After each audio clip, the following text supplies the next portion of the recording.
दुनिया में जितनी भी करेंसीज हैं, चाहे डॉलर हो, चाहे युआन हो, चाहे इंडियन रुपीस हो, वो सब भरोसे पे चलती है। वो सब यहाँ पे वादे पे चलती है, a promise by the government. लेकिन हिस्ट्री गवाह है, प्रॉमिस टूट जाते हैं और करेंसी पेपरवेज बन जाती है। लेकिन एक ऐसी चीज जो 5000 सालों से अपनी वैल्यू नहीं खोई। सोचें, ये दुनिया जहां पे हम लोग अभी रह रहे हैं, 2026, we are living in a world of AI. यहाँ पे मार्स मिशन की बातें हो रही है, यहाँ पे क्वांटम कंप्यूटर्स की बातें हो रही है। फिर भी दुनिया के सबसे बड़े सेंट्रल बैंक्स, चाहे यहाँ पे रशिया की बात हो, चाइना की बात हो या किसी और कंट्री की, वो पैसे छोड़कर यहाँ पे सोना जमा कर रहे हैं। आखिर क्यों? क्या ये एक शाइनी पीस ऑफ मेटल जो है वो अल्टीमेट इंश्योरेंस है पॉलिसी का of the world on a brink of collapse? Because जहां पे हम लोग गोल्ड की बात करते हैं, हमेशा लोग बात करते हैं कि वर्ल्ड में कुछ ऐसा संकट आने वाला है जिसकी वजह से लोग यहाँ पे गोल्ड में इन्वेस्ट कर रहे हैं। जब भी यहाँ पे इन्फ्लेशन की बातें हुई हैं, जब भी यहाँ पे रिसेशन की बातें हुई हैं, लोगों ने यहाँ पे गोल्ड को लेके बातें जरूर करी है। पिछले 80 सालों से यूएस डॉलर दुनिया का किंग रहा है, लेकिन आज बड़े बड़े मुल्क Russia, China, India, Saudi Arabia कुछ ऐसा कर रहे हैं जो उन्होंने पहले कभी नहीं करा। वो चुपचाप अपने डॉलर बेचकर सोना इकट्ठा कर रहे हैं। थिंक अबाउट इट, गोल्ड धरती पे बनता नहीं है, वो आता है from the star. Supernova activity जो होती है, एक्सप्लोजन जो होते हैं, उसका आउटकम है gold. But every gram of gold you see was once a dying star, ऐसा बोला जाता है। एंड ये चीज कहीं ना कहीं आप भी मानेंगे। आप लोग यहाँ पे गोल्ड नहीं पहन रहे हैं, आप लोग यहाँ पे स्टार डस्ट पहन रहे हैं, ऐसी चीज भी आप लोगों ने सुनी होगी। साइंटिस्ट का ये भी मानना है कि अगर हम पूरी दुनिया का गोल्ड इकट्ठा करके उसको पिघलाएं तो फिर भी हम यहाँ पे खाली 3.5 ओलंपिक साइज स्विमिंग पूल जो है वो भर पाएंगे। दैट मीन्स गोल्ड मार्केट में इतना ज्यादा नहीं। जहां पे हम बात करते हैं फिएट करेंसीज की, चाहे फिर वो डॉलर हो या कोई और करेंसी, वो कोई भी गवर्नमेंट कितनी मर्जी चाहे वो प्रिंट करवा सकती है। लेकिन गोल्ड सिर्फ स्टार डस्ट नहीं है, आज के वक्त में एक जियोपॉलिटिकल वेपन बन चुका है। इस गोल्ड वॉर की शुरुआत एक बटन दबाने से हुई। जब रशिया ने यूक्रेन पर अटैक किया तो अमेरिका ने, उसके अलाइज ने एक फाइनेंशियल न्यूक्लियर बम ड्रॉप करा।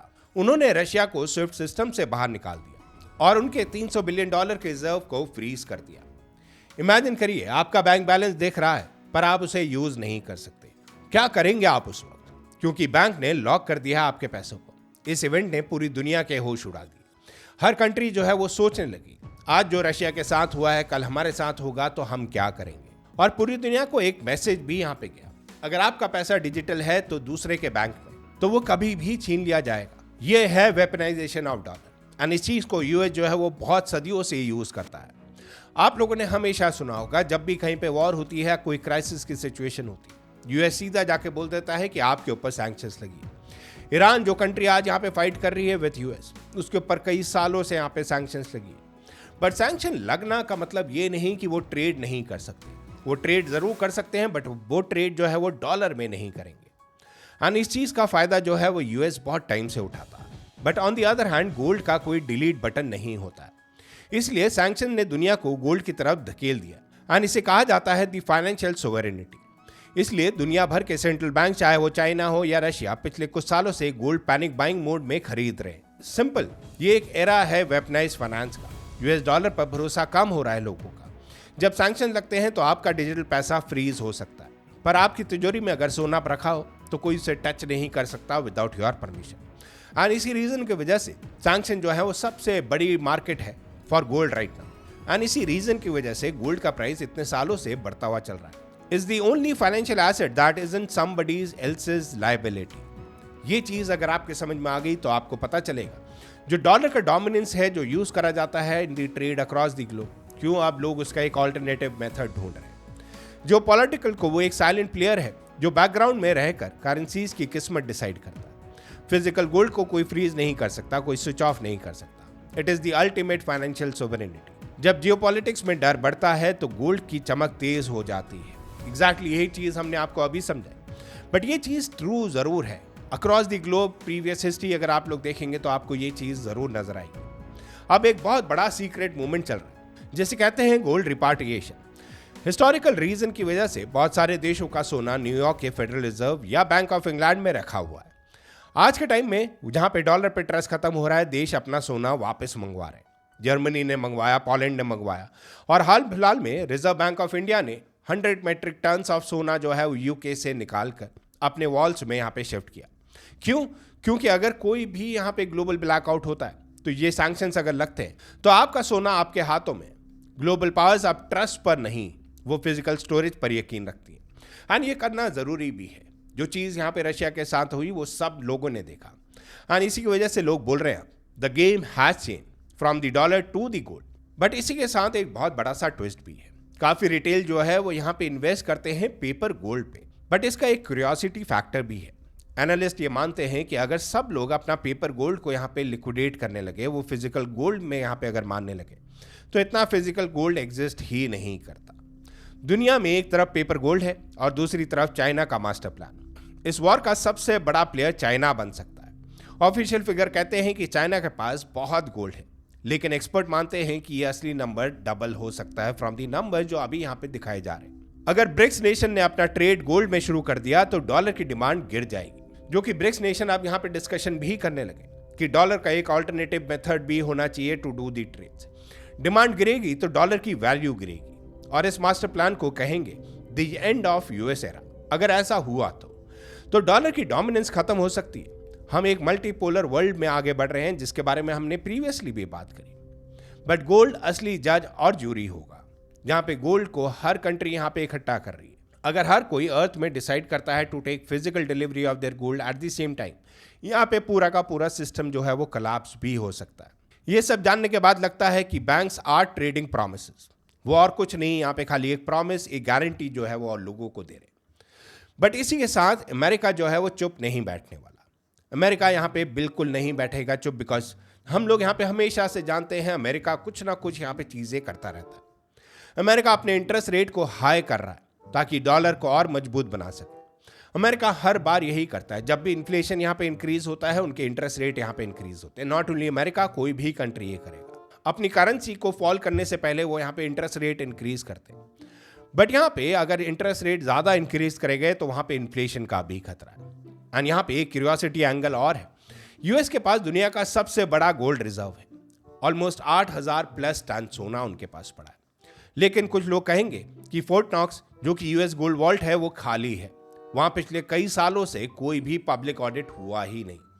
अगर ये सच निकला तो ग्लोबल इकोनॉमी में ऐसा भूचाल आएगा जो किसी ने नहीं सोचा होगा। The gold war is not just about who has the most, it is about who is lying the least.